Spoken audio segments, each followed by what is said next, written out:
दोस्तों, आप सभी को राज बहादुर सिंह का नमस्कार।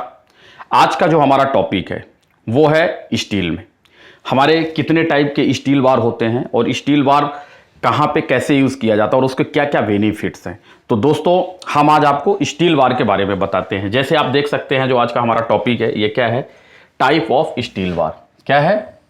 Type of steel bar. दोस्तों, जैसे आप लोगों ने देखा होगा मीनिंग ऑफ एफई। एफई का मतलब होता है आयरन। एफई किसको रिप्रेजेंट करता है? आयरन को करता है। आप लोग कई बार देखे होंगे एफई 500, एफई 415, ये जो होता है ना, इसका मतलब क्या है? ये आयरन को प्रेजेंट करता है। ठीक है दोस्तों, किसको? आयरन को।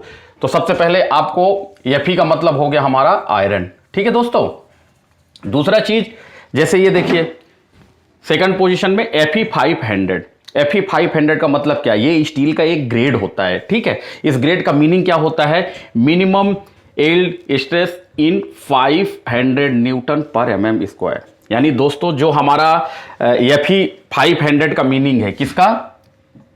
एफई 500 का जो मीनिंग होता है, इसका मतलब होता है इसका जो हमारा मिनिमम यील्ड स्ट्रेस होता है वो 500 न्यूटन पर mm स्क्वायर से कम नहीं होना चाहिए। मिनिमम इतना होना ही चाहिए। यील्ड स्ट्रेंथ का मतलब होता है दोस्तों एक ऐसा लोड जहां से, मतलब जैसे हमारा मान लीजिए कि कोई स्टील है, तो इसमें यदि 500 न्यूटन तक का 500 न्यूटन तक का लोड पड़ेगा तो इसमें कोई फर्क नहीं पड़ेगा। लेकिन जब इसके ऊपर लोड पड़ेगा तो क्या होगा? धीरे धीरे उसमें सरिया में खिंचाव आने लगेगा और एक टाइम के बाद जब उसमें लोड पड़ेगा तो टूट जाएगा। तो ये मिनिमम हमारा कितना लोड ले सकता है? 500 न्यूटन। यानी ग्रेड जो बोल रहा है ये कह रहा है कि इससे कम, मतलब इससे कम में यदि ये टूटता है तो ये सरिया हमारा 500 ग्रेड का नहीं है। तो ये क्या शो करता है दोस्तों? 500 हमारा ये ग्रेड ऑफ स्टील शो करता है। ठीक है। दूसरा चीज ये हो गया। अब दोस्तों, जैसे हमारा टीएमटी बार, टीएमटी बार हम लोग जहां हमारा अभी कंस्ट्रक्शन वर्क है, जहां हमारे अर्थक्वेक का ज्यादा चांसेस होते हैं, वहां पे हम लोग टीएमटी बार यूज करते हैं। टीएमटी बार बहुत ही इंपॉर्टेंट स्टील है। आजकल हर कंस्ट्रक्शन वर्क में हम लोग टीएमटी बार यूज कर रहे हैं। तो टीएमटी बार आखिर स्टील में लिखा होता है टीएमटी। टीएमटी का फुल फॉर्म क्या होता है दोस्तों? क्या होता है? Thermo mechanically treated bar. Mechanically treated bar किसका? टीएमटी का full form thermo mechanically treated bar. ठीक है दोस्तों, इसका टीएमटी का फुल फॉर्म हो गया। दूसरे नंबर पे आते हैं दोस्तों एचएसडी। एचएसडी क्या है? एचएसडी बार आप देखते होंगे, जैसे हम आपको ये दिखाते हैं, एक हमारे पास ये देखिए, ये हमारा स्टील है। ठीक है, इस स्टील में हम आपको दिखाने की कोशिश करते हैं। आप ये देखिए, ये स्टील के ऊपर देखिए एक कंपनी का नेम दिया हुआ है, ये 500 दिया हुआ है, ये डी दिया है। डी क्या है? ISI mark. और ये जो डी है ये क्या है? डक्टिलिटी। ये हमारे जो हमारा स्टील है ये ग्रेड हो गया। और ये जो किस ग्रेड का है? तो 500 ग्रेड। और डी डी हमारा किसको प्रेजेंट करता है? डक्टिलिटी को। ये आईएसआई मार्क हो गया। और ये दोस्तों क्या हो गया? ये डाया ऑफ स्टील हो गया। यानी जो हमारा स्टील का डाया है उसको प्रेजेंट करता है। ठीक है, आप देख सकते हैं ये जैसे हमारा 20 mm का हो गया, ये हमारा 16 mm का हो गया। 16 mm में भी सेम आप देख सकते हैं, सारा चीज दिया हुआ है। इसी प्रकार ये हमारा 25 mm का आप देख सकते हैं, 500D और आईएसआई मार्क करके, और ये डाया ऑफ स्टील दिया हुआ है। ठीक है दोस्तों, तो इस प्रकार से हमारे स्टील के ऊपर ये चीजें मेंशन होती कि हमारा किस ग्रेड का है और कौन सा स्टील है। दोस्तों अब बात करते हैं एचएसडी स्टील के बारे में। ये हमारा दोस्तों क्या होता है? हाई स्ट्रेंथ डिफॉर्म्ड बार। ठीक है, क्या होता है? हाई स्ट्रेंथ डिफॉर्म्ड बार। ठीक है दोस्तों। दूसरा अब बात करते हैं किसका? एसडी। एसडी हमारा क्या होता है? Super ductile bar. Super ductile. अब डक्टाइल्स का बात करें दोस्तों तो क्या होता है? जो हमारा, यदि हम हिंदी में बात करें तो उसको बोलते हैं लचीलापन। यानी किसी चीज को उसमें लचीला, यानी फ्लेक्सिबिलिटी बोल सकते हैं। जैसे हमारे सपोज दैट कोई जितना हार्ड रहेगा उसमें डक्टाइल उतना ही कम रहेगा। डक्टाइल का मतलब है ये, जैसे सपोज दैट ये हमारा है तो इसमें लचीलापन। आप देखते होंगे जैसे हमारे गांव में कोई बहुत पुराना पेड़ होता है जो काफी हार्ड होता है, जब तूफान आती है तो क्या होता है? वह तो फट जाता है या बीच से उसकी टहनियां टूट जाती हैं। लेकिन जो हल्के पेड़ होते हैं, जो लंबे हल्के पेड़ होते हैं, वो क्या होते हैं? हवा में टेढ़े हो जाते हैं। उसके बाद जैसे ही हवा का प्रेशर चला जाता है वो सीधे चले जाते हैं। तो उनमें क्या होता है? जो हमारा जो पेड़ फट गया उसके कंपेयर में उस पेड़ में हमारा डक्टिलिटी ज्यादा है। ठीक है दोस्तों, तो डक्टिलिटी मतलब सुपर डक्टिलिटी मतलब बार का मतलब ये हो गया, इसमें जो कंपेयर यानी जैसे आप ये Fe 500 और Fe 500D, ठीक है, यदि इसके कंपेयर में इसकी बात करें तो इसमें ज्यादा है डक्टिलिटी, किसमें Fe 500 की कंपेयर में Fe 500D में ज्यादा है। ठीक है, तो ये किसको प्रेजेंट करता है, डक्टिलिटी को दोस्तों। अब जैसे हमारा आ गया CRS स्टील, जो हमारा स्टील में मेंशन होता है, इसका मतलब क्या होता है दोस्तों, इसका मतलब होता है कोरोजन रेसिस्टेंस स्टील बार। ठीक है दोस्तों, अब उसके बाद नेक्स्ट जो हमारा आता है ये क्या होता है, HYSD। HYSD का हमारा जो स्टील में दिया रहता है उसका मीनिंग क्या होता है दोस्तों, हाई यील्ड स्ट्रेंथ डिफॉर्म्ड बार स्टील। ठीक है दोस्तों, ये तो हमारे हो गए। आप देखते होंगे ये सरिया के ऊपर मार्क रहता है, तो ये जो मार्क रहता है तो हमको पता होना चाहिए कि इनका यदि HYSD है तो उसका मतलब क्या है, CRS है तो क्या है, SD है तो क्या है, HSD है तो क्या है, या TMT बार क्या है, या 500 क्या है, तो इनका मीनिंग दोस्तों ये होता है। लेकिन TMT बार में क्या क्या बेनिफिट्स हैं, यदि हम लोग TMT बार यूज करते हैं दोस्तों तो TMT बार के हमारे बेनिफिट्स क्या हैं। यदि हम पार्टिकुलर TMT बार की दोस्तों बात करते हैं तो TMT बार में सबसे पहले क्या है, एक्सीलेंट डक्टिलिटी। ठीक है, मतलब इसमें कंपेयर द अदर जो हमारे स्टील्स होते हैं उसके कंपेयर में हमारा इसमें डक्टिलिटी ज्यादा होता है। फ्लेक्सिबिलिटी जो हमारी है दोस्तों इसमें ज्यादा है, इसीलिए TMT बार क्या है, हमारा जो भूकंप आता है उसमें हमारे बिल्डिंग को सेव करने में ज्यादा मदद करता है। ठीक है दोस्तों, और तीसरा क्या है, अर्थक्वेक रेसिस्टेंस प्रॉपर्टीज। इसकी जो प्रॉपर्टीज होती है ये क्या है, जब हमारा भूकंप आता है तो भूकंप में जो हमारी बिल्डिंग में जो मूवमेंट होता है तो उसको रेसिस्टेंस करने का पावर अदर्स स्टील से ज्यादा इसमें होता है। ठीक है दोस्तों, इसका मतलब ये हमारे क्या है, ये TMT बार के ये हमारे मेन बेनिफिट्स हैं।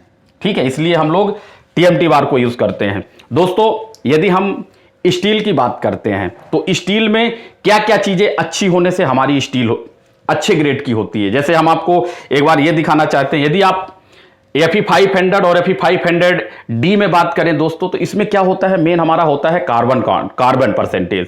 कार्बन परसेंटेज जो इसमें हमारा डक्टिलिटी ज्यादा होगा उसमें कार्बन परसेंटेज कम होगा, और जिसमें हमारा डक्टिलिटी कम होगा उसमें कार्बन परसेंटेज ज्यादा होगा। हम लोग स्टील में कार्बन को किसके लिए, हार्डनेस के लिए मिक्स करते हैं, हार्डनेस के लिए होता है। जितना कार्बन होगा उतना ही मटेरियल हमारा, उसकी डक्टिलिटी उतनी ही कम होगी, वो उतना ही हार्ड होता जाएगा, जैसे कि हम आगे आपको बताते हैं।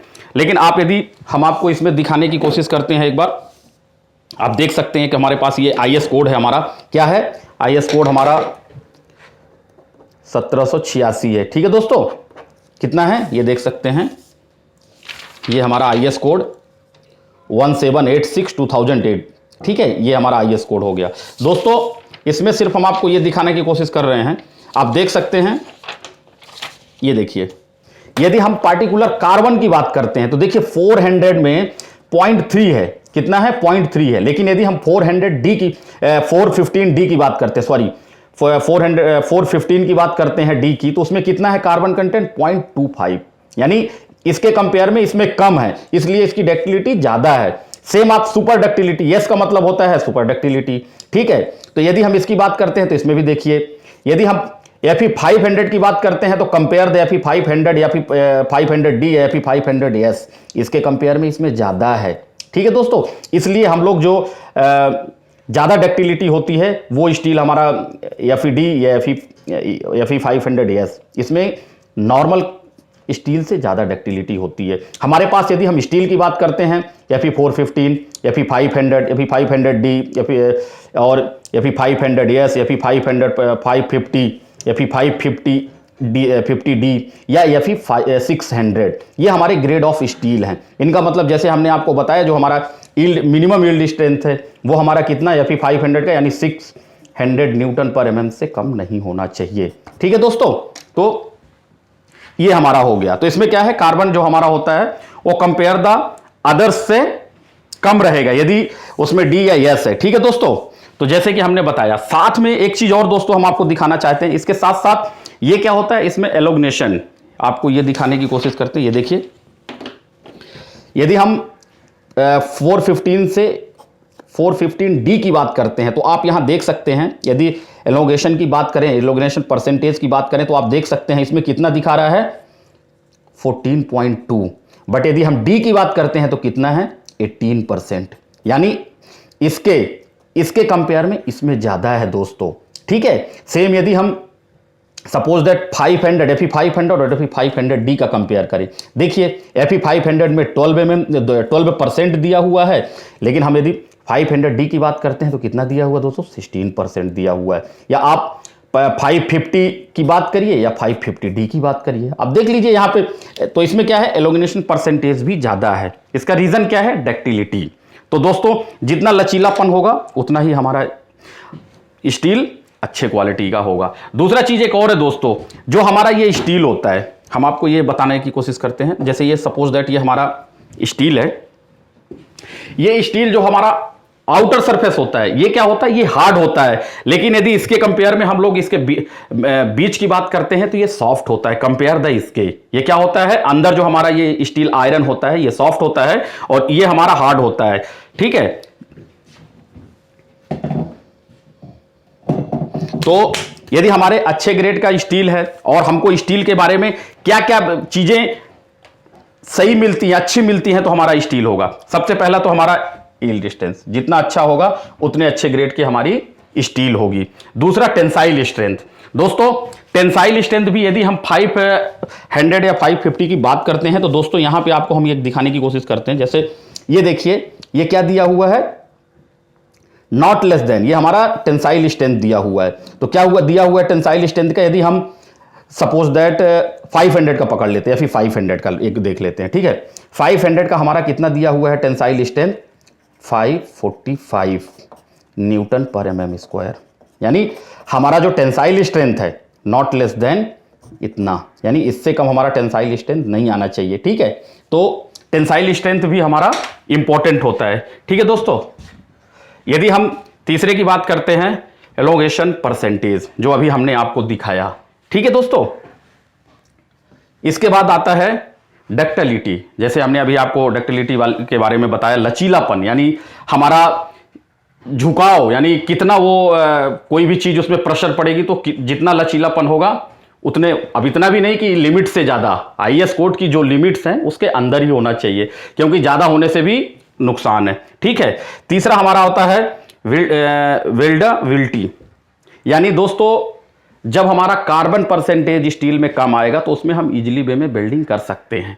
यदि हमारा जितना ज्यादा उसमें कार्बन होगा हमको वेल्डिंग करने में प्रॉब्लम्स आती हैं। ठीक है, तो कार्बन परसेंटेज जितना रहता है उतना इजीली वे में हमारा उसका केमिकल प्रॉपर्टीज ज्यादा चेंज नहीं होती, इसलिए उसमें वेल्डेबिलिटी भी हमारा ज्यादा संभव है कंपेयर टू जिसमें ज्यादा कार्बन है।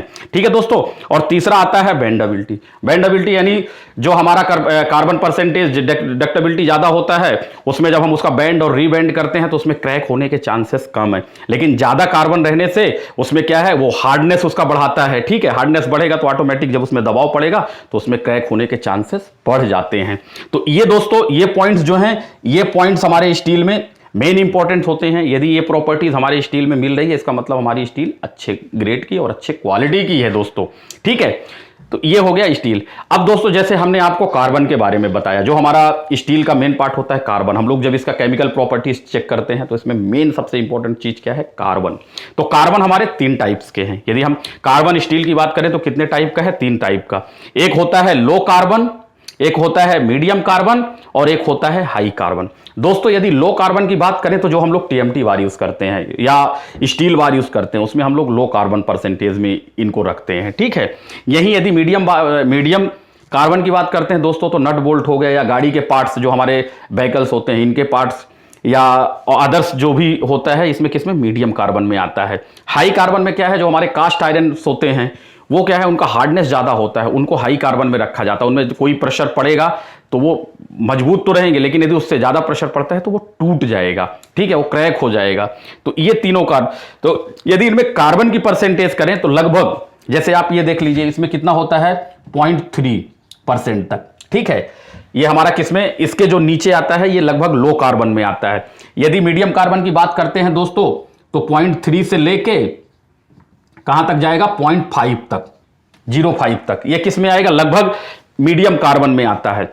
और यदि इसकी बात करें तो 0.75 से लेके शायद 1.65 तक % तक, ठीक है, ये किस में जाता है, ये हमारा हाई कार्बन में जाता है, जिसमें हम कास्ट आयरन और इनका सारा यूज करते हैं। तो ये जो हमारा कार्बन हमारा स्टील में क्या करता है, कार्बन का सिर्फ एक ही काम है दोस्तों, वो हमारे स्टील को हार्डनेस, उसमें हार्डनेस को बढ़ाता है। इसलिए हम लोग जब भी स्टील को साइडों में चेक करें या लैब में चेक करते हैं या हमारे साइड में आता है, तो यदि इनमें से कोई भी चीज़ें लिखी हुई हैं तो इनका मीनिंग क्या है, इनका पर्पस क्या है और हमको क्या चीज़ देखना है, आप इस प्रकार से इसको देख सकते हैं और इसके बारे में जान सकते हैं दोस्तों। तो जैसे हमारे स्टील में कंपनी नेम होता है, ग्रेड होता है और डी हमारा 500D है या 500 है या ISI मार्क है या हमारा किस डाया का है, ये सारा चीज़ डिटेल्स इसमें ऑलरेडी दिया रहता है। तो दोस्तों